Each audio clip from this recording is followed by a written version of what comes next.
வணக்கம் நேயர்களே, நான் உங்கள் மணிகண்டன் பிரபாகரன். பக்தியுகம் சேனல் மூலியமாக சந்திக்கல மிக்க மகிழ்ச்சி. இன்னைக்கு சிறப்பு விருந்தினர் யார் வந்திருக்காங்க பார்த்தீங்கன்னா, பேலன்ஸ் தியரி ஆசிரியர் மிஸ்டர் சரவண சோமசுந்தரம் ஐயா தான் வந்திருக்காரு. ஸோ ஃபர்ஸ்ட் ஆஃப் ஆல் அவரை வெல்கம் பண்ணிடலாம். வணக்கம் ஐயா. வணக்கம் சார். ஓம் காலகால ஈஸ்வராய நமக. பிரபஞ்ச சக்திக்கு நன்றிகள். லக்னத்தை பற்றி நிறைய பேசியிருந்தோம். ஸோ அதோட கண்டினியூ எபிசோட் தான் இந்த சீரீஸ் பண்றோம். கண்டிப்பா. ஸோ அந்த வகையில் இன்னைக்கு நம்ம பார்க்க போற லக்னம் துலா லக்னம். ஆக்சுவலா வந்து நம்ம ஏற்கனவே சொல்லியிருக்கோம், நம்மள வந்து சில கான்செப்ட் வச்சு தான் நம்ம பண்ணிட்டு இருக்கோம். ஸோ அது என்னன்னு மறுபடியும் ஒரு தடவை சொல்லிடுறேன். இது வரைக்கும் பார்த்தீங்கன்னா மேஷத்துல இருந்து கன்னி வரைக்கும் எல்லாம் பார்த்துருப்பாங்க. இப்போ இந்த லக்னங்களுக்கு சொன்ன ரூல்கள் எதுவுமே இப்போ சொல்லக்கூடிய லக்னங்களுக்கு பொருந்தாது. அப்படியே ஆப்போசிட்டா ரியாக்ட் ஆகும். ஏன்னா ஒவ்வொரு பாவத்துக்கும் எதிர்பாவமா ஒவ்வொரு கட்டங்கள் வேலை செய்யும். இப்போ வந்து பாத்தீங்கன்னா மேஷத்துக்கு ஆப்போசிட் வந்து பாத்தீங்கன்னா துலாம், ரிஷபத்துக்கு ஆப்போசிட் பாத்தீங்கன்னா விருச்சிகம், மிதுனத்துக்கு ஆப்போசிட் பாத்தீங்கன்னா தனுசு, அதுக்கப்புறம் கடகத்துக்கு பாத்தீங்கன்னா மகரம், சிம்மத்துக்கு பாத்தீங்கன்னா கும்பம், அதுக்கப்புறம் கன்னிக்கு பாத்தீங்கன்னா மீனம். இப்படி வந்துடும். அப்போ இந்த ரூல்களும் ஆப்போசிட் ஆகுங்கிறத இங்க புரிஞ்சுக்கணும். அவருக்கு இந்த திசை நல்லா இருந்தது, எனக்கு ஏன் நல்லா இல்லை அப்படிலாம் கேட்கக்கூடாது. அப்புறம் கேட்பாங்க சில பேர், சார் அவருக்கு வந்து தனுசு லக்னம் புதன் நல்லா இருக்குன்னு நீங்க மீன லக்னத்துக்கு ஏன் சார் நல்லா இல்லை அப்படி கேட்கக்கூடாது. அதுக்கான ரூலோட நம்ம அப்ளை பண்ண ஒண்ணுக்கு ஒண்ணு என்ன ஆப்போசிட் பார்க்கணும். நம்ம ஏற்கனவே சொன்ன மாதிரி கொடுக்கக்கூடிய கிரகங்கள் கெடுக்கக்கூடிய கிரகங்கள் ஒரு கான்செப்ட் இருக்கு. இந்த கிரகங்கள் திசை நடத்தும் போது கெடுதல்னா கெடுதல் செய்யும், சில டயத்துல நல்லதும் செய்யும். அந்த நல்லது எப்படி செய்யும்னா, கொடுக்காத கிரகங்கள் கொடுக்கக்கூடிய வீட்டுல உட்கார்ந்துருச்சுன்னா அதனுடைய வேலையை அது எடுத்து செய்யும். பல முறை சொல்லியிருக்கோம். அந்த சாரமும் வீடு கொடுத்தோம் ரொம்ப இம்பார்ட்டன்ட். ஒரு கிரகம் தனித்து இயங்காது என்னைக்குமே. இது ஏன் மறுபடியும் சொல்றேன்னா, இனிமேல் மக்கள் புரிஞ்சுக்கணுங்கிறதுக்காக திரும்ப சொல்றேன். அந்த தனித்து இயங்காத கிரகங்கள் கொடுக்கக்கூடிய கிரகத்தினுடைய சாரத்திலையும் அந்த வீட்லயோ உட்காரும்போது அதோடைய வேலையை தான் செய்யும். நீங்க நல்லவர் தான், நானும் நல்லவர் தான். இப்போ ஒரு இடத்துல போய் நம்ம ஒரு வேலையை பண்றோம், அவன் கொடுக்குற வேலை கெட்ட வேலையா இருந்தா நீங்க என்ன பண்ணுவீங்க? உங்களுக்கு தெரியாது. நீங்க அதை செய்ய வேண்டிய கட்டாயம். உங்களுக்கு கொடுக்கப்பட்ட வேலையை நீங்க செஞ்சாகணும். ஒரு கெட்டவன் இருக்கான், ஒரு இடத்துக்கு போறான், அவனுக்கு ஒரு கொடுக்கப்பட்ட வேலையை செய்யணும். அவனுக்கு நல்ல வேலை கொடுத்தாங்கன்னா அவன் அதுதான் செய்வான். புரியுங்க? அந்த மாதிரி இந்த வேலையை சொல்வதுதான் அந்த வீடு கொடுத்தவனும் அந்த சாரநாதனும்.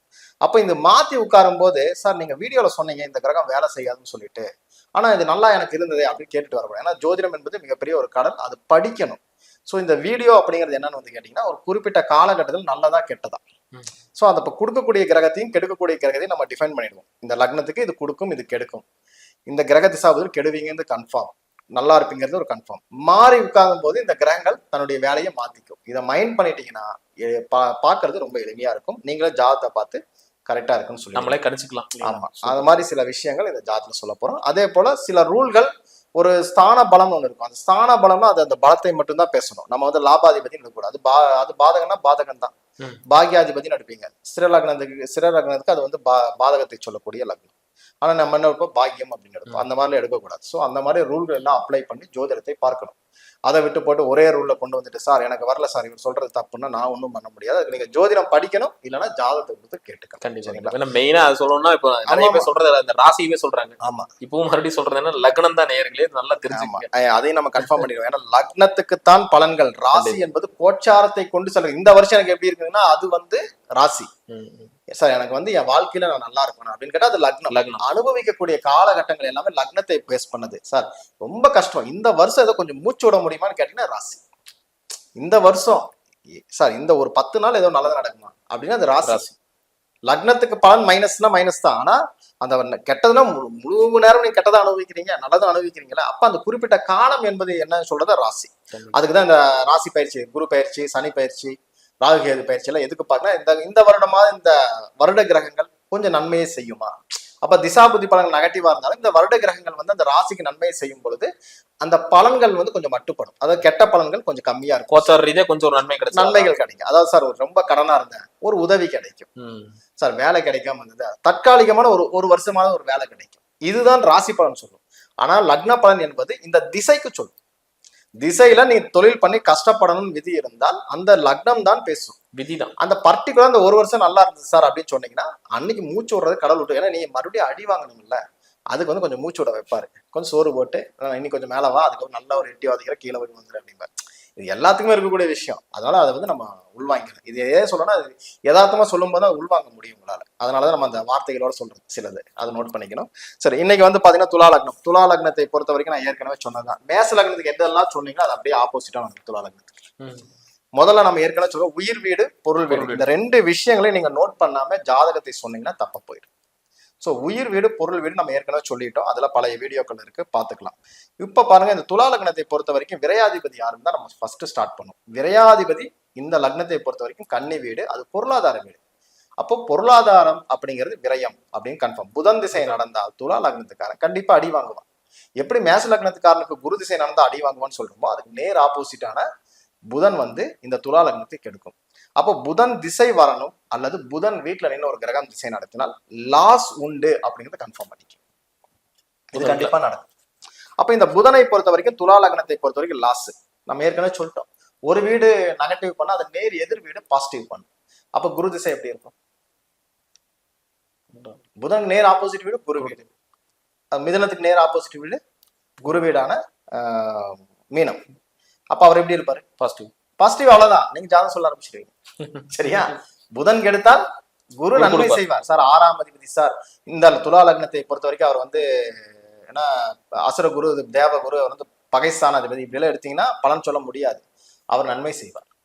ஏன்னா 3-6 குரு இந்த லக்னத்தை பொறுத்த வரைக்கும் நீங்க பகைஸ்தானம் வந்து கஷ்டப்படுத்தியாவது உங்க நல்லதுதான் வச்சுக்குவார். அதுதான் இங்க பண்ண போறாரு. ஆனா இங்க பாருங்க, புதன் விரையாதிபதி, குரு வந்து 6ஆம் அதிபதி. கடன் வரும்னு சொல்ல, கடன் வாங்குவீங்க, எதுக்கு வாங்குவீங்கன்னு பாத்துக்கோங்க. அதனுடைய அடிப்படையில பார்க்கும்போது குருவை பொறுத்த வரைக்கும் பாத்தீங்கன்னா உங்களுக்கு லாபமாகத்தான் வேலை செய்வார். இந்த லக்னத்தை பொறுத்த வரைக்கும் குருவுடைய நட்சத்திரங்கள்லாம் எங்க இருக்குன்னு பாருங்க. 1, 5-9 இருக்கும், 2, 6, 10 இருக்கும். ஒரு பகுதி கடன் உண்டு. 1, 5, 9 வேலை செஞ்சாலே ஒரு லாஸ் அப்படின்னு சொல்றோம். 2, 6, 10ங்கிறது பொருளாதாரத்தை கொடுக்கக்கூடிய பாவம். சோ தொழில் மூலியமா லாபம் உண்டு. ஆரம்பம் கொஞ்சம் கெடுதலாக இருந்தாலும் பிற்பகுதியில சம்பாதிக்கக்கூடிய லக்னம் இந்த துலா லக்னம். குறிப்பாக குரு வீட்டுல நின்று ஒரு கிரகம் திசை நடத்தினாலும், குரு சாரத்துல நின்னாலும், இல்ல குருவே திசை நடத்தினாலும் ஒரு லாபம் உண்டு. இப்ப சப்போஸ் வந்து குரு போய் புதன் வீட்டுல உட்கார்ந்துடக்கூடாது. இப்ப சார் குரு நல்லா இருக்குன்னு நீங்க எனக்கு வந்து போச்சே அப்படின்னு சொல்லக்கூடாது. புதன் வீட்டுல உட்கார்ந்தா புதன் என்ன சொல்லியிருக்கோம்? மைனஸ். அப்போ குரு கெடுத்துருவாரு. தப்பி இந்த புதனை வாட்ச் பண்ணுங்க. குரு மாறி இருந்தா புதன் கண்டிப்பா கொடுக்குற இடத்துல தான் சார் உட்காருவாரு. ஏன்னா இது வந்து சமநிலை கோட்பாடு. கிரகங்கள் வந்து ஒன்றை சமப்படுத்திக்கிட்டே இருக்கும். மனிதன் இல்லைன்னா வாழ முடியாது. எப்ப பார்த்தா கடனே கொடுத்துட்டு தான் நீங்க என்ன பண்ணுவீங்க? வாழ முடியுமா? வாழ முடியாது. அப்ப இந்த கிரகங்கள் சமநிலைப்படுத்துற மாதிரி தான் இருக்கும். சில பேருக்கு மாறி உட்காரும். குரு போய் புதன் வீட்டுல உட்காந்துருவாரு. நல்லா இருக்கிற மாதிரி இருக்கும். திசை முடியும் போது ஒண்ணுமே இல்லாம ஜீரோ பண்ணிட்டு போயிடும். துலா லக்னத்துக்கார சார் சொன்ன மாதிரியே சார், நீங்க சொன்ன மாதிரியே சார், இந்த துலா லக்னத்துக்கு குரு ஆகாது சார், எனக்கு ஒண்ணும் இல்லாம பண்ணிடுச்சு சார் அப்படின்னு. சில பேர் என்ன பண்ணுவாங்க, சார் நீங்க சொன்னீங்க அவர் கெட்டவர் தான், ஆனா உங்களுக்கு நல்லது பண்ணுவாருங்க, நல்லதுதான் நடந்தது. 2 விதமான கமெண்ட்ஸும் வரும். இந்த கெட்டு போனவங்கெல்லாம் பாருங்க, இந்த குரு திசை புதன் வீட்டுல இல்ல நான் இன்னைக்கு சொல்லக்கூடிய கிரகத்துடைய சாரத்துல போய் உட்காரும் போது, கொடுக்காத கிரகத்தினுடைய வீட்டுல உட்காரும் போது கெடுத்துரும். அதுக்கு பதிலா இந்த புதன் என்ன பண்ணுவாருன்னா அப்படியே கொடுக்கக்கூடிய இடத்துல போய் உட்கார்ந்து, புதன் வீட்டுல போய் உட்கார்றது. இனிமேல் சொல்லக்கூடிய கிரகத்துடைய சாரத்துல உட்காரும் போது, புதன் வந்து ஆரம்பத்துல பிரச்சனை பண்ணார் சார், நான் முடியும் போது என்ன பல இடத்துல உட்கார வச்சுட்டு போயிட்டேன், நல்லா இருந்தேன் சார், புதன் தான் சார் எனக்கு நல்லா இருக்கு, நீங்க புதன் தப்பா பேசிட்டீங்கன்னு சொல்லுவாங்க வீடியோல. சோ இதை புரிந்து கொள்ளணும். சரிங்களா? அப்ப இங்க பொறுத்த வரைக்கும் பாருங்க, புதன் கெடுக்கும், குரு கொடுக்கும்.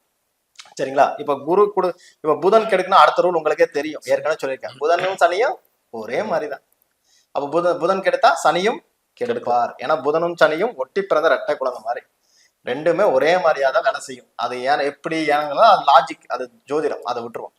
சனி வந்து இது பண்ணுவார், நெகட்டிவ் தான். ஆனா சனியோட நட்சத்திரங்கள் எங்க இருக்குன்னு பாருங்க. இந்த துலால வந்து 2, 6, 10 இருப்பார். சார் என்ன சார் பொருளாதாரம் வரும்னு ஒரு இடத்துல சொன்னீங்க, 2, 6, 10 நின்று ஒரு கிரகம் திசை நடத்தினாலும், 2, 6, 10 ஒரு கிரகம் இருந்தாலும் காசு நிறைய வரும்னு சொன்னீங்களே அப்படின்னா, இங்க காசு வரும், வராதுன்னு நான் சொல்லல, காசு வரும். ஆனா எண்ட் ஆஃப் த டே நீங்க லாபமா நஷ்டமாக திசை முடியறப்ப காட்டி கொடுத்துட்டு போயிடும். ஏன்னா உங்க லக்னத்தை பொறுத்த வரைக்கும் இந்த சனிங்கிற கிரகம் வந்து பாத்தீங்கன்னா 2, 6, 10 மட்டும் கிடையாது, அவருடைய உங்க லக்னத்துக்கு என்னவா இருக்காருன்னு நீங்க பார்க்கணும். துலா லக்னத்தை பொறுத்த வரைக்கும் 4க்கும் 5க்கும் முடிய அதிகம். 4ஆம் இடம் என்பது சொத்துக்களை பற்றி பேசக்கூடியது, 5ஆம் இடம் என்பது பூர்வீகம், குழந்தைகள், இது சார்ந்த விஷயங்கள். நல்லா பாத்துங்க, 5ங்கிறது லாஸ். தொழில் ரீதியா ஒரு லாஸ் சந்திக்காத துலா லக்னமே கிடையாது சனி திசை நடக்கும் போது. ஏன்னா சனி நல்லது பண்ணுவார். 2, 6, 10 தான் இருக்காரு, லாபத்தையும் ஒரு இடத்துல கொடுப்பார், ஆனா எண்ட் ஆஃப் த டே நஷ்டத்தையும், அந்த திசை முடியறதுக்குள்ள ஒரு நஷ்டத்தை சந்திப்பீங்க. அதான் கணக்கு பண்ணாம லாஸ் கணக்கு. சரிங்களா? முதல்ல சில பேருக்கு வந்து சனி வக்ரமா இருக்காரு, சில பேருக்கு இருக்கும். முதல்ல நல்லா கெட்டு போயிருப்பாங்க, 2வது நல்லா இருக்கும். கூட்டி கழிச்சு பாத்தீங்கன்னா, சார் மார்க்கெட் ஈவன் சார், எனக்கு லாபமும் இல்ல நஷ்டமும் இல்ல, நல்லா இருக்கேன், ஏதோ பரவாயில்ல. அதனாலதான் சனியை பாத்தீங்கன்னா 2 கேந்திரத்துக்கும் கோணத்துக்கு சம்பந்தப்பட்டிருக்காரு. நட்சத்திரம் 2, 6, 10 தொழிலை கொடுப்பார். 2, 6, 10 வேலை செஞ்சா தொழில் உண்டு. அந்த தொழிலால் நீ லாபமா நஷ்டமா என்பதை சொல்வதுதான் இந்த சனி. அப்ப இந்த சனி எங்க இருக்காரு? தப்பி தவிர சனி போய் புதன் வீட்டுல உட்காந்துட்டாரு, நீ 100% லாஸ்ன்றவன். உன் பூர்வீக சொத்து போச்சான்னு கேட்பான் ஃபர்ஸ்ட். ஏன்னா நட்சத்திரம் 2, 6, 10 இருக்கு. தொழிலுக்காக ஒரு கடன் வாங்கணுங்கிறது கன்ஃபர்மேஷன். அதே போல 5ஆம் இடம் என்பது ஒரு ட்ரேட் பண்றது. புதன் வீட்டுல உட்காந்து ட்ரேட் பண்ணி லாஸ் பண்ணுவான், லாட்டரி சீட் எடுத்து லாஸ் பண்ணுவான். அவன் சக்திக்கு உட்பட்டு அந்தந்த இடத்துல என்ன தொழில் இருக்கோ அதை பண்ணி லாஸ் பண்ணுவான். அதுக்கப்புறம் வந்து பாத்தீங்கன்னா அதிர்ஷ்டத்தை நம்புவான். அதுக்கப்புறம் பாத்தீங்கன்னா 4ஆம் இடமா சொத்தை கொண்டு போய் வச்சேன் சார், வச்சதை கொண்டு போய் தொழில போட்டேன் சார், அது லாஸ் ஆச்சும்பா. தொழிலுக்காக சொத்து மீது கடன் வாங்கி லாஸ் ஆகிறவங்க இவங்க தான். 2, 6, 10 கடன் உண்டு. தொழிலுக்காக கடன் வாங்காத துலா லக்னங்களே கிடையாது. அப்ப இந்த சனியில கவனமா இருந்துக்குங்க. சனி தப்பி தவறி புதன் வீட்டுல உட்கார்ந்து இருக்காருன்னா மைனஸ். புதன் வீட்டுல இல்ல, புதன் சாரத்துல இருந்தாலும் அது மைனஸ் தான். சாரத்துல இருந்தாலும் மைனஸ் தான். இப்ப சனி போய் குரு வீட்டுல உட்காந்துட்டார், நீங்க கேட்பீங்க சார் சனி குரு வீட்டுல குரு கொடுக்குன்னு சொல்லிட்டீங்க, அப்ப வந்து எனக்கு சனி திசை நல்லா இருக்கும். நல்லா இருக்கும், ஒரு பகுதி நல்லா தான் இருக்கும். அந்த சனி தப்பி தவறி புதனுடைய சாரத்துல போட்டு உட்கார்ந்துருக்கணும். உட்கார்ந்தால் அந்த இடத்துல மைனஸும் உண்டு. உங்களுக்கு நியூட்ரல் ஜாதகம், ஒரு லாபம் ஒரு நஷ்டம் சந்திக்காத துலா லக்னம் கிடையாது. நான் அதான் சொன்னேன், இந்த கிரகங்களை பற்றி படிச்சாதான் இதெல்லாம் புரியும். கண்டிப்பா இல்ல ஓகேவா? அடுத்தது பாருங்க ராகு. சனி கொடுக்கலன்னா ராகு ஆஸ் யூஷுவல். இந்த லக்னத்துக்கு 4, 8, 12 ராகுவா பாருங்க. இந்த ராகு குரு வீட்டுல உட்காந்துருக்கான்னு வச்சுக்கோங்களேன், வெளிநாட்டுல போய் சம்பாதிச்சோம் சார். தப்பி தவிர புதன் வீட்டுல இருந்தான்னா வெளிநாட்டுக்கு போனாலும் சம்பாதிக்க முடியாது. நாங்க திரும்ப திரும்ப அதே தான் சொல்றோம். வெளிநாட்டுக்கு போனாலும் நீ சம்பாதிக்கணும்னா நீ வந்து கொடுக்கக்கூடிய இடத்துல இருக்கணும். இல்லைன்னா நான் வெளிநாடு போய் எனக்கு சம்பாதிச்சேன் சார், ஒரு காசு நிக்கல, என்ன பண்ணுவேன்னா அங்கேருந்து அனுப்பா சார், நீங்க எவன் பேர்ல அனுப்புறானா அவன் தான் ஏமாத்துவான் வீட்டுல. சார் நான் சம்பாதிச்சு அவ்வளவு கொடுத்தேன் சார், வீட்டுக்கு வந்து பார்த்தா என் கணக்குல ஒண்ணுமே இல்லைங்கிறவங்களாம் இவங்க.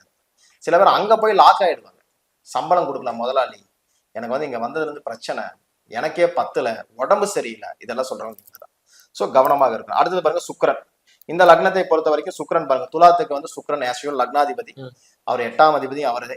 பொருளாதார வீடு ஆப்போசிட் வீட்டுக்கு போயிடுச்சு. 7 கட்ட 6 கட்டத்தை தாண்டாலும் அடுத்தவங்க தான் சொந்தம். இங்க உயிர் மட்டும்தான் நல்லா இருக்கும், பொருளாதாரம் அவுட்டு. சுக்கிர திசையும் பெருசாக லாபம் பண்ணாது. ஸோ ரொம்ப கவனமா இருக்கும். ஸோ இப்போ கொடுக்காத இந்த கிரகத்தினுடைய வீட்டுல போய் சனியோ ராகுவோ புதன் ஆல்ரெடி கொடுக்க மாட்டான், அவரும் போய் உட்கார்ந்தாருன்னா இந்த திசை எப்படி இருக்கும்? ரொம்ப மோசமா இருக்கும். இவ கொடுக்கக்கூடிய வீட்டுல உட்கார்ந்து சாரம் மட்டும் மாறி போச்சுன்னா 50-50 ரெண்டுமே இருக்கும். என்ன சொல்லுவாங்க சார், நான் இஎம்ஐ கட்டிக்கிட்டே இருக்கிறேன் ஆனா காசு வருது, நீங்க சொன்ன மாதிரி எனக்கு காசு எல்லாம் வருது, பணம் எல்லாம் வருது, ஆனா ஏன் வீட்டுக்கு வர மாட்டேங்குது, மீண்டும் ஏதோ ஒரு கை விட்டு போயிட்டே இருக்கு அப்படின்னு சொல்றவங்களே இவங்க தான். தப்பி தவிர ரெண்டுமே மைனஸ். சாரம் கொடுத்தவனும் மைனஸ், வீடு கொடுத்தவனும் மைனஸ்னா இந்த இடத்துல அவர் 0 மட்டும்தான். அவர் பிளஸுக்கெல்லாம் போகிறதுக்கெல்லாம் பல வருடங்கள் ஆகும். கவனமா இருக்கும். இப்ப பாருங்க, இப்ப குரு கொடுத்தாருன்னு சொன்னேன், அதுக்கப்புறம் செவ்வாய் கொடுப்பார். துலா லக்னத்தை பொறுத்தவரை செவ்வாய் வந்து ரொம்ப அருமையான நல்லது பண்ணுவார். ஏன்னா மேசத்துக்கு செவ்வாய் கொடுக்க மாட்டான்னு ஒரு கான்செப்ட் சொல்லி போறாங்க. துலாத்தை பொறுத்த வரைக்கும் இந்த சுக்கிரன் கொடுக்கலாம் செவ்வாய் கொடுக்கும், சுக்கிரன் கொடுக்கலாம் செவ்வாய் கொடுப்பார். நம்ம ரூல்ல ஏற்கனவே பேசியிருக்கோம். செவ்வாய் நல்லா இருக்கும். செவ்வாயை பொறுத்த வரைக்கும் இந்த லக்னத்துக்கு பாருங்க 2, 7 2ஆம் அதிபதி இவருடைய கண்ட்ரோல்லயே இருப்பாரு. நல்லா இருக்கும், பொருளாதாரம் நல்லா இருக்கும். ஆனால் 2, 7 செவ்வாயா வரும்போது பொருளாதாரத்தை பொறுத்த கணவன் மனைவி பிரிந்த வாழ்க்கைன்னு சொல்றோம். நீங்க டைவர்ஸ் வரைக்கும் யோசிக்காதீங்க, அந்த மாதிரி நான் கெடுதல் எல்லாம் நடக்காது. வேலைக்காக ஒவ்வொரு பக்கம் இருப்பாங்க. ஏன்னா செவ்வாயுடைய நட்சத்திரங்கள் எல்லாம் வந்து நீங்க பாத்தீங்கன்னா 4, 8, 12 அந்த லக்னத்துல இருந்து என்னன்னீங்கன்னா செவ்வாயோட நட்சத்திரம் எங்க இருக்குன்னு பாருங்க. ஒண்ணு வந்து 4, 8, 12, 1, 1, 5. ஒரு பகுதி வீட்டுல இருப்பாரு, ஒரு பகுதி வெளியே போயிடுவாரு. அது சொல்லுவாரு, வீட்டுல சமாளிக்க முடியல, நான் வெளியே போய் சம்பாதிச்சுட்டு வரேன்னு கிளம்புறவங்களா இவங்க. செவ்வாய் திசையில ஒருத்தர் சம்பாதிக்கிறான்னா குறைந்தபட்சம் வெளியூர், அவன் ஊர்ல இருந்து ஒரு 50-60 கிலோமீட்டர் தான் வெளியே இருப்பான். அவன் சக்திக்கு உட்பட்டு சப்பி தவிர திசை நல்லா இருக்குன்னா வெளிநாடு போய் சம்பாதிக்கூடாது. இப்ப அதுக்கு வந்து நீர் ராசிகள் இருக்கிறது, கடல் கடந்து போகக்கூடிய யோகம் இருக்கான்னு சில விஷயங்களை பார்க்கும்போது அது செவ்வாய் நன்மை செய்யும். சரி, அடுத்தது பாருங்க சந்திர திசை. சந்திர திசை சொல்லவே வேண்டாம். இந்த லக்னத்தை பொறுத்த வரைக்கும் 10ஆம் அதிபதி நல்லாதான் இருக்கும், மைனஸ் கிடையாது. ஏன்னா சனிக்கு எடுத்தால் அதுக்கு நேர் எதிர் வீடான சந்திரன் கொடுத்தே தீரும். அது பொருளாதார வீடு. நல்லா பாருங்க, துலா லக்னத்தை பொறுத்த வரைக்கும் இந்த சுக்கிர திசையில அடி வாங்காத இது நான் பார்த்த வரைக்குமே சுக்கிர திசையில நல்லா சார் நான் பிசினஸ் ஆரம்பிச்சேன் சார் எல்லாம் சொல்றவங்களே இவங்க தான். ஏன்னா 3, 7, 11 நட்சத்திரங்கள் இருக்கும். இந்த சுக்கிர திசை வந்தோன்னா துலா லக்னத்துக்கு சுக்கிர திசை போச்சுன்னா 3, 7, 10 நட்சத்திரம் சொத்து வாங்குவாங்க சார். கல்யாணம் பண்ணுவாங்க, வீட்டுல குழந்தை குட்டி எல்லாம் பிறக்கும். இந்த சொத்து வாங்குற வரைக்கும் ஒன்றும் பண்ணாது. கல்யாணமாய் குழந்தை குட்டி பிறந்தனா தொழில் அடிபட ஆரம்பிச்சிடும். இந்த 3, 7, 11ங்கிறது தொழில் ரீதியாக விஷயத்துக்கு சில இடத்துல நெகட்டிவ். வேலைக்கு போனா தப்பிச்சிடலாம். நான் திரும்ப சொல்ல சுபகாரியங்களுக்கான நிகழ்வுகள், ஆனா பொருளாதாரத்தை கொடுக்காது. ஏன்னா 2, 6 கனெக்ட் ஆகாது. சொந்தமா பிசினஸ் பண்ணா 2, 6 கனெக்ட் ஆகும். இவங்க 2, 6, 11 ஆமா இவங்க 2, 6, 10 வந்து கனெக்ட் ஆகல. 2, 6, 10 அதிபதியும் கிடையாது சுக்கிரன். 1, 8 அதிபதி. ஏன்னா 2ஆம் இடம் யாருக்கு இருக்கு? நேர் 7ஆம் பாவத்துக்கு 2ஆ வேலை செய்யுது. அடுத்தவங்களுக்கு தான் லாபம். அடுத்தவனுக்கு லாபம் நம்ம சொந்த காசு போடலாமா? போடக்கூடாது. அப்ப என்ன பண்ணணும்? வேலைக்கு போகும். அவனுக்கு லாபம், உங்களுக்கு சம்பளம். ஆனா இங்க என்ன பண்ணுவாங்க? பண்ண மாட்டாங்க. சொந்த காசு போட்டு ஆரம்பிச்சாங்கன்னா சுக்கிரன் முடிய இருக்குல்ல 0 ஆயிட்டு சுக்கிரன் முடிஞ்சு சூரிய திசை வரும் பாருங்க. சனி கொடுக்கான்னு சொன்னா சனி வீட்டுக்கு 2 வீடு இருக்கா, மகரம் கும்பத்துக்கு நேர் ஆப்போசிட் வீடுனா சந்திர திசையும் சூரிய திசையும். சூரியனுடைய பாதியில வந்து ரியலைஸ் பண்ணுவாங்க. சூரியனுடைய நட்சத்திரம் 3, 7, 11 இருக்கும், 4, 8, 12 இருக்கும். இந்த சனி கொடுக்கறதுனால சூரியன் சந்திரன் அந்த ஜாதகத்தை கொடுத்துருமா? சூரியன்ல நம்ம பிசினஸ் பண்றது தப்பு, முதல்ல போய் வேலைக்கு போலாம் அப்படின்ட்டு அந்த பிசினஸை க்ளோஸ் பண்ணிட்டு வேலைக்கு போறவங்க ஃபுல் வாஷ் அவுட்டுக்கு அப்புறம் தான் ரியலைஸ் பண்ணுவாங்க. சுக்கிரன்ல சொந்த தொழில் பண்ணவங்க கெட்டு போயிடுவாங்க. இப்ப வந்து நம்ம கமெண்ட் போடுவாங்கன்னா சுக்கிரன்ல நல்லா இருந்தேன்னு சொல்லக்கூடாது, கொடுக்கக்கூடிய இடத்துல இருக்கான்னு பாத்துக்குங்க. இருந்தா நல்லா தான் இருப்பீங்க. அதுல பிசினஸ் பண்ண நீங்க லாஸ். வித்தவுட் பிசினஸ் வேலைக்கு போயிட்டு இருந்தீங்கன்னா உங்களுக்கு எந்த பிரச்சனையும் இல்லை. அது 3-7 சுபகாரியங்கள், மார்க்கெட்டிங் மேனேஜரா போங்க, இல்ல ஒரு கம்பெனிக்கு ஹெச்ஆர்ஓ போங்க, பிஆர்ஓ போங்க, எது வேணா பண்ணுங்க, அது வேலையை கொடுக்கும். அது சம்பாதிச்சு தரலன்னு சொல்ல, குடும்பத்தையும் வேலையும் ஈக்குவலைசேஷன் பண்ணக்கூடிய இடம் 3-7-11. அது லாபத்தை பெருசா கொடுக்காது. அதனால பிசினஸ் வேண்டாம். 3-7-11 வந்தா பிசினஸ் போகாமல் வேலைக்கு போற வரைக்கும் நீங்க சேஃபர் சைடு. எனக்கு திறமை இருக்கு, எனக்கு எல்லாம் தெரியும், நீங்க எடுத்து காசு எடுத்து போட்டீங்கன்னா நீங்க ஜீரோ. புரியுதுங்களா? இது தப்பிக்கிறவன் துலா லக்னத்துக்காரன். அப்ப அவனுக்கு வந்து அந்த சுக்கிரன் குரு வீட்டுல போய் உட்கார்ந்து, பகை வீடு எல்லாம் வேணா சொல்லிக்கங்க, அங்க போய் உட்கார்ந்து கொடுக்கக்கூடிய இடத்துல உட்காந்துட்டாரா, இவன் கண்டிப்பா வேலைக்கு தான் போவான், பிசினஸ் பண்ண மாட்டான். தப்பி தவிர பிசினஸ் பேசினாலும் ஒர்க்கிங் பார்ட்னரா இருப்பான், சொந்த காசு போட மாட்டான். சார் நான் ஒரு பிசினஸ் தான் சார் பண்ணுங்க, நான் வந்து ஒர்க் பண்ணி தரேன், அதுவும் அடிமை வேலை தான் சார். பார்ட்னர்னா 50-50, ஒர்க்கிங் பார்ட்னர் உங்க சம்பளத்தை விட கொஞ்சம் சேர்த்து கிடைக்கும். உங்க காசு நாளைக்கு லாஸ்ன்னு உங்களை நீங்க ஒண்ணுமே பண்ண மாட்டேன், கையை வீசி நீங்க போயிடுவீங்க, கம்பெனிக்காரன் லாஸ் ஆகும். புரியுதா? அப்போ இந்த சுக்கிரன் எப்படி இருக்கான்னு பார்த்து தான் நீங்க பிசினஸ் ஆகும். ஆனா சூரியன் வந்தோன்னா உங்க ரியலைஸ் பண்ணிடுவீங்க. ஏன்னா 4-8 மணி நட்சத்திரம் இருக்கு. அந்த 2-6-10 4-8 மணி பொருளாதார பாவம் சார். பொருளாதாரம் சம்பாதிக்க ட்ரை பண்ணுவான்.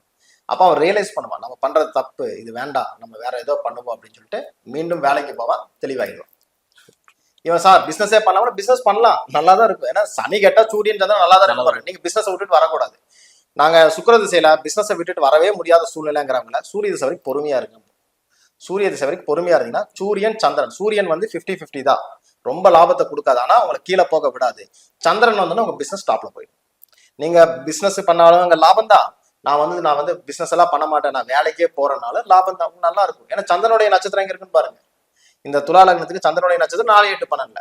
என்ன ஒரே ஒரு பிரச்சனை, பிசினஸ்னா 2 பிசினஸ் பண்ணுவீங்க, கடல் கடந்து போய் பிசினஸ் பண்ணுவீங்க, இம்போர்ட் எக்ஸ்போர்ட் பண்ணுவீங்க, எல்லாமே பண்ணுவீங்க. வேலைக்கு போனீங்கன்னா வெளியூரோ வெளிநாடு தான் கிடைக்கும். இல்லைன்னா எம்என்சி கம்பெனிஸா நான் ஒர்க் ஃப்ரம் ஹோம்னு உட்காந்துருவோம். 4-8-12 எம்என்சி கம்பெனிஸ் கிடைக்கும். இல்லைன்னா ஃபாரின்ல போய் இந்த ட்ரிப்பு போயிட்டு வர மாதிரி போகக்கூடியவங்க இவங்க தான். செக் பண்ணி பாருங்க, இல்லைன்னு சொல்லவே மாட்டான். இப்ப வந்து சில பேருக்கு புதன் கொடுத்துருவாரு, சந்திரன் வந்து பாத்தீங்கன்னா புதன் வீட்டுல போய் உட்காந்துருக்கூடாது. உட்காந்தீங்கன்னா வேலையெல்லாம் ஓடும், பழைய கணக்கு. சந்திரன் நல்லா இருக்கணும், ஆனா புதன் கெடுக்கணும் இருக்கா. சந்திரன் போய் புதன் வீட்டுல உட்காந்து என்ன பண்ணும் சார், தொழிலெல்லாம் ஓடுது, காசு நிக்கவே மாட்டேங்குது சார், வர்றது இப்படியே போயிருது. இதே சந்திரன் போய் குரு வீட்டுல உட்காண்டான்னு வச்சுக்கோங்க சார், சந்திரன் அங்க அமேசிங் சார், வேற லெவல் சார். ஆனா பாருங்க, இந்த சந்திரன் வந்து துலா லக்னத்தை பொறுத்து 10ஆம் அதிபதி நம்ம சொன்னதுனால மட்டும் அது பண்ண போறது இல்லை. பொதுவாக கொடுக்கக்கூடிய இடத்துலயும் இருக்காரு. இந்த லக்னத்துக்கு சனி கொடுக்காதவங்க சந்திரன் 100% பர்ஃபெக்டா பண்ணுவார். சந்திரனும் குருவும் நல்லா இருக்குன்னு சொல்லிட்டேன். அப்ப சந்திரன் கொடுக்கறாரு, அவரும் குரு வீட்டுல போய் உட்காந்துட்டாரு, அப்ப எப்படி இருக்கும்? அது எங்கதான் நல்லா தான் இருக்கும். ஸோ இதை புரிஞ்சுட்டீங்கன்னா ரொம்ப எளிமை. அப்போ அதோடைய பர்சன்டேஜ் எவ்வளோங்கிறத சொல்லும். சரிங்களா? அந்த பர்சன்டேஜ் பிரிச்சு பார்க்கறாங்க. அப்போ இந்த லக்னத்துக்கு சந்திரன் நன்மை செய்வார். நான் சந்திரன் நன்மை செஞ்சா கவலை, கேது சந்திரன் நன்மை செஞ்சாலும் செவ்வாய் நன்மை செஞ்சாலும் கேது சூப்பரா பர்ஃபெக்டா ஒர்க். அவரும் கேது கொடுத்துருவார். கேதுடைய நட்சத்திரம் 3-7-11 இருக்கு. இந்த 3-7-11 வேலை செய்யறப்ப ஒரே ஒரு விஷயம் தான் சொல்லுவேன், சொந்த வேலை வேண்டாம், பிசினஸ் வேண்டாம், நீங்க வந்து வேலைக்கு போங்க. சொத்துக்கள் வாங்கக்கூடிய பகுதிகள், இந்த கேது இந்த சுக்கன் எல்லாம் சொத்துக்களை வாங்க வைக்கும். பிசினஸ் பண்ணா சொத்துக்களை வித்துருவீங்க, அது ஒண்ணு மட்டும் கவனமா இருக்கணும். அதுக்கப்புறம் பாருங்க, சூரியன் ஆஸ் யூசுவல் நல்லா இருக்கும். இந்த சூரியன் நல்லதா சந்திரன் நல்லதா நிறைய பேருக்கு ஒரு குழப்பம் ஓடிட்டே இருக்கும் சார். சார் எனக்கு வந்து சனி வந்து சூரியன் ஒரு தடவை நல்லா இருக்கும்னு சொன்னீங்க, ஆனா எனக்கு எடுத்துருச்சு சார், சந்திரன் தான் நல்லா இருக்கும்பா. ஒருத்தர் என்ன சொல்லுவான், சூரிய தசை வந்தாலும் சூப்பரா வந்துட்டு, ஆனா சந்திரன் கொஞ்சம் சரியில்லை சார் அப்படிம்பா. அது கொடுக்கறது கெடுக்கிறது. ஆனால் உங்களுக்கு சூரியன் நல்லா இருக்க சந்திரன் நல்லா இருக்க ஒரே ஒரு பாயிண்ட் தான், உங்களுடைய சனி இந்த மகரத்தையோ கும்பத்தை எது ஹோல்டு பண்ணிருக்காருன்னு பாத்துங்க. ஹோல்டிங் கெப்பாசிட்டினா 2 வீட்டுல எந்த வீட்டுக்கு 1, 3, 5, 7, 9, 11 இருக்காருன்னு பாத்துக்கணும். இப்ப மகரத்துல இருந்து என்னன்னீங்கன்னா அவர் 12 கட்டத்துல 1, 3, 5, 7, 9, 11 இருக்கணும். இல்லைன்னா கும்பத்துல இருந்து எண்ணும் போது 1, 3, 5, 7, 9, 11 இருக்கணும். இப்படி இருந்ததுன்னா அந்த வீட்டுக்கு நேர் ஆப்போசிட் வீடு எதுவோ அதுதான் உங்களுக்கு பர்ஃபெக்டா வேலை செய்யும். இப்போ மகரத்தை ஹோல்டு பண்றாருன்னு வச்சுக்கோங்களேன், அந்த வீட்டுக்கு சந்திரன் வேலை செய்வாரு. சில பேருக்கு சனியை என்ன பண்ணுவாருன்னா கும்பத்தை ஹோல்டு பண்ணிடுவாரு, அவங்களுக்கு வந்து நம்ம சூரியன் தான் நல்லது பண்ணுவாரு. அப்ப இந்த 2ல எதுன்னு பார்த்துக்கணும். ஏன்னா இது எல்லாமே ரூல்ஸ். இத்தனையும் வந்து ஒரு வீடியோல சொல்லாம எனக்கு நீங்க தப்பா சொல்லிட்டீங்கன்னா நம்ம என்ன பண்ண முடியும்? ஸோ இதெல்லாம் ஃபாலோ பண்ணீங்கன்னா நல்லா இருக்கும். என்னை பொறுத்த வரைக்கும் இந்த துலா லக்னத்துக்காரங்களுக்கு நான் தெளிவா சொல்றேன்னா, சனி திசை, புதன், சனி, ராகு இந்த பெரிய திசைகள் போகும்போது ஒரு முறை ஜாதகத்தை கொடுத்து பாருங்க. ஏன்னா உங்களை கெடுக்கிறது, துலாத்தை மேக்சிமம் கெடுக்கிறது வந்து புதன், சனி, ராகு, சுக்கிரன். இந்த 4மே சாதாரண வருடங்கள் கிடையாது, பெரிய பெரிய வருடங்கள். மகதசை சரிங்களா? 20 வருஷம் ஒன்று இருக்கு, அதுக்கப்புறம் வந்து 19 வருஷம் இருக்கு, 17 இருக்கு, ராகுக்கு வந்து 18 வருஷம் இருக்கு. இத்தனையும் நீங்க வந்து பார்த்து எடுக்கணும். காப்பாத்துறது பாருங்க, ஒரு 16, ஒரு 7, ஒரு 10, மறுபடியும் ஒரு 7, ஒரு 6. இவ்வளவுதான் இருக்கு. ஈக்குவலா தான் தப்பி தவறி சனி திசை வந்து புதன் திசை வந்து இப்படி தொடர்ந்து வந்து என்ன ஆவீங்க? அப்படி 30 வருஷம்லாம் உங்களுக்கு எடுக்காது. கண்டிப்பா அந்த புதன் வந்து வேற ஏதோ இடத்துல உட்கார்ந்து ஒரு அட்ஜஸ்ட் பண்ற இடத்துல இருக்கும். அதெல்லாம் பாத்துக்கங்கன்னு சொல்றேன். மொத்தமா பார்த்துட்டு இவர் சொன்ன மாதிரி எனக்கு இல்ல, நான் கஷ்டப்படுவேன் அப்படின்னு மைண்ட்ல போட்டு உட்காரக்கூடாது. டவுட் இருக்கா, ஒரு ஜோசியரை போய் பார்த்துருக்கேன். கண்டிப்பா பாத்தீங்கன்னா இந்த துலா லக்னத்துக்காரன் ஜெயிச்சுப்பான். அப்போ இதுல ஜெயிக்கிறதும் தோக்கிறது ரெண்டு விஷயம் பாருங்க. கிரகங்கள் எதுவுமே தோக்க வைக்க ட்ரை பண்ணா சார். நம்ம இயங்காத பாவங்களை தொடும்போது ஏமாந்துருவோம். 1, 5, 9 லாஸுங்கிறோம். 3, 7, 11 சுப காரியங்கள்ன்றோம். நீங்க இதுக்காக செலவு பண்ணியே ஆகணும். அப்ப வேலைக்கு போயிட்டு செலவு பண்ணீங்க. 1, 5, 9 வேலையெல்லாம் கொடுக்காது. ஏதோ இடத்துல வேலை போயிடும். 3, 7, 11 வேலையை கொடுக்கும், பிசினஸ் ஆகாது. 2, 6, 10, 4, 8, 12 பிசினஸை கொடுக்கும். அப்ப கொடுக்கக்கூடிய கிரக திசாபுத்திகள் வரும்போது பிசினஸ் பண்ணுங்க. அவர் மட்டும் 10 வருஷமா 20 வருஷமா நல்லா பண்ண அவருக்கு மட்டும் எப்படி? அவர் வீட்டுல 4 பேர் பண்ணிட்டு இருப்பாங்க சார். யாராவது ஒருத்தர் காப்பாத்திட்டு இருப்போம். ஒருத்தர் தப்பு பண்ணா தூக்கி போட்டு இன்னொருத்தர் அந்த இடத்துக்கு வந்துருவாரு. உங்க வீட்டுல அப்படியா இருக்கிறீங்க? அவர் கோடி கோடியா ஏதோ ஒரு காலத்துல சம்பாதிச்சிருப்பாரு. அவருக்கு 2 கோடி போனா உங்க கண்ணு சொல்ல கூட மாட்டாரு. ஏன்னா அவர் வந்து பெரிய ஆளு. தன்னுடைய லாஸ் என்னைக்குமே பெரிய ஆட்கள் காட்டிக்க மாட்டாங்க. லாபத்தை மட்டும்தான் காட்டுவாங்க. அப்படி இருக்கும்போது அவருக்கு ஒரு 10 கோடி லாஸ் உங்ககிட்ட சொல்ல போறது கிடையாது. ஆனா நீங்க போட்டதே 10 லட்சம், அதுவும் கடன் வாங்கி போட்டுட்டு நீங்க வெளியே சொல்லாம இருக்க முடியுமா? காசு இல்லைன்னா ஊருக்கே தெரிஞ்சு போயிடும். அப்போ யார் அப்கமிங்ல இருக்குங்களா, ஒரு ஸ்டார்ட் அப் கம்பெனி பண்றீங்களோ அவங்கள பார்த்துட்டு பண்ணணும். அவர் மாதிரி ஜாதகம் ஏன் மாதிரி அந்த மாதிரி ஒரு ஜாதகம் உலகத்திலே கிடையாது. எம்ஜிஆர் ஜாதகம், எனக்கு ஜெயலலிதா ஜாதகம், கலைஞர் ஜாதகம், இந்த மாதிரி தூக்கிட்டே வரக்கூடாது. எல்லாருக்கும் ரஜினி கூட பிறந்தவங்களுக்கு அந்த மாதிரி இல்லைங்கிறோம். அவங்க இடத்துல பெரிய ஆள். நீங்க என்ன துறையை தேர்ந்தெடுக்கிறீங்களோ அந்த இடத்துல மேக்சிமம் என்ன ஹையோ அதை நீங்க பார்ப்பீங்க. அதுதான் ஜாதகம் சொல்லுமே தவிர நீங்க வந்து எல்லாருமே சினிமால தான் வருவீங்கல்ல ஜாதகம் சொல்லாது. ஏன்னா அதுல நிறைய டிகிரி இருக்கு, பாதங்கள் இருக்கு, நவாம்சம்னு ஒரு கான்செப்ட் இருக்கு. அது 9 பிரிக்கக்கூடிய கான்செப்ட் இருக்கு, 81 பிரிக்கிறது. அதெல்லாம் பார்க்கும்போது அது யாராவது ஒருத்தருக்கு லட்சத்துல ஒருத்தருக்கு அந்த ஆள் கிடைக்கும். இதெல்லாம் பார்த்தாலே இங்க யாரும் ஜோசி சொல்றது இல்லையா, நம்மளே போறது இல்லை. துறை சார்ந்த விஷயங்களை நான் இப்படி இருக்கேன், நான் ஜெயிக்க முடியுமா தோக்க முடியுமான்னு வருவாங்க. நீங்க தோப்பீங்க ஜெயிப்பீங்க நாங்க சொல்லுவோம், அவ்வளவுதான். அதை தாண்டி போறதுல உங்க தனிப்பட்ட திறன். சரிங்களா? சோ துலா லக்னத்தை பொறுத்த வரைக்கும் கொடுக்கக்கூடிய கிரகங்கள் குரு, செவ்வாய், சந்திரன், கேது, சூரியன். கொடுக்காத கிரகங்கள் புதன், சனி, ராகு, சுக்கிரன். சோ இது மாறி உட்கார்ந்தால் மாறி அமையும். அதை புரிஞ்சுட்டீங்கன்னா ரொம்ப ஈஸி. சோ இதை மட்டும் எடுத்துக்கங்க, துலா லக்னம் ஜெயிக்கும். Super super. ரொம்ப அருமையாகவும் டீட்டெயிலாகவும் சொல்லியிருந்தீங்க. ஏன்னா அந்த டெப்த் வந்து என்னன்னா நீங்க சொன்ன மாதிரி எந்தெந்த பாவத்துல அதுவும் சாரத்துல உட்கார்ந்துருக்கோ அது இப்ப ரிலேட் பண்ணி தான் நடக்கும்னு சொல்லியிருந்தீங்க. Super sir, super sir. இதுல வந்து லக்னம் அப்படிங்கிறத மைண்ட்ல வச்சுக்கோங்க. ராசி கிடையாது, இது லக்னம் தான். சொல்லிக்கிட்டு இருக்கோம், லக்னத்துக்கு தான் பலன்கள். கண்டிப்பா கண்டிப்பா. நேர்களே, இந்த வீடியோ உங்களுக்கு பிடிச்சிருக்கு நம்புறேன். பிடிச்சிருந்தா மறக்காம லைக் அண்ட் சப்ஸ்கிரைப் பண்ணுங்க. உங்க ஃப்ரெண்ட்ஸ் அண்ட் ஃபேமிலிக்கு ஷேர் பண்ணி கொடுங்க. இதே மாதிரி இன்னொரு காணொலியில் சந்திக்கும் வரை உங்களிடமிருந்து விடைபெறுவது உங்கள் மணிகண்டன் பிரபாகரன். நன்றி, வணக்கம். வணக்கம் ஐயா.